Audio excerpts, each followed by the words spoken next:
Ripples of trauma എന്ന ഈ സീരീസിന്റെ 16ാമത്തെ ആഴ്ചയിലേക്ക് എല്ലാവർക്കും സ്വാഗതം. ആഘാതം നമ്മെ പലരെയും ബാധിക്കുന്ന ഒരു കാര്യമാണ്. എന്നാൽ നാം എല്ലാം ചിന്തിക്കുന്നതിനുമപ്പുറം ആഴത്തിലുള്ളതും സങ്കീർണവുമായ ട്രോമ ഉണ്ട് നിങ്ങൾക്കറിയാമോ? ഇന്ന് നാം മനസ്സിലാക്കാൻ ശ്രമിക്കുന്നത് കോംപ്ലക്സ് ട്രോമയെ കുറിച്ചാണ്.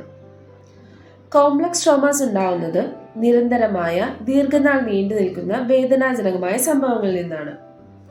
സിംഗിൾ ട്രോമാറ്റിക് ഇവന്റിൽ നിന്ന് വ്യത്യാസമായിട്ട് ഒരാൾ ആവർത്തിച്ചുണ്ടാകുന്ന വൈകാരികമായോ ശാരീരികമായോ മാനസികവുമായ ഉപദ്രവങ്ങൾ, അതായത് കണ്ടിന്യൂസ് ആയിട്ടുള്ള അബ്യൂസ്, അവഗണന, സമ്മർദ്ദപൂരിതമായ അന്തരീക്ഷത്തിൽ ജീവിക്കുന്നത് തുടങ്ങിയ സംഭവങ്ങളിൽ നിന്ന് കോംപ്ലക്സ് ട്രോമാസ് ഉണ്ടാകാം.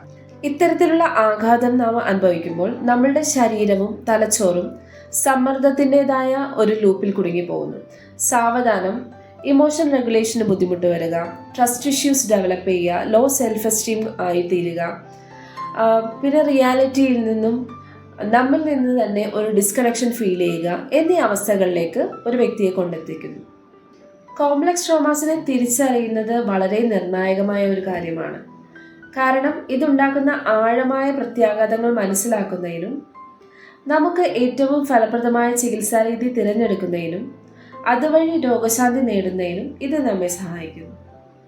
ഒരു സ്ട്രോങ് സപ്പോർട്ട് സിസ്റ്റം ബിൽഡ് ചെയ്യുക, ഇമോഷൻ റെഗുലേഷനുള്ള മാർഗങ്ങൾ ലേൺ ചെയ്യുക, പെയിൻഫുൾ മെമ്മറീസിനെ ഒരു സേഫ് ആയിട്ടുള്ള എൻവയോൺമെന്റിൽ പ്രോസസ്സ് ചെയ്യുക എന്നിവയാണ് കോംപ്ലക്സ് ട്രോമ ട്രീറ്റ്മെന്റിൽ ഉൾപ്പെടുന്ന കാര്യങ്ങൾ. കാലക്രമേണ സമ്മർദ്ദത്തോടും ആഘാതത്തോടുമുള്ള ബ്രെയിൻ റെസ്പോൺസിനെ റീവയർ ചെയ്യുന്നതിനും ഈ ശ്രമങ്ങളെല്ലാം തന്നെ നമ്മളെ സഹായിക്കും.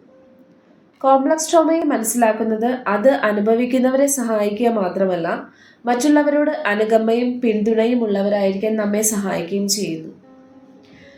ഈ ട്രോമയിലെ സങ്കീർണത മനസ്സിലാക്കുക എന്നതാണ് രോഗശാന്തിക്കുള്ള ആദ്യത്തെ മാർഗം.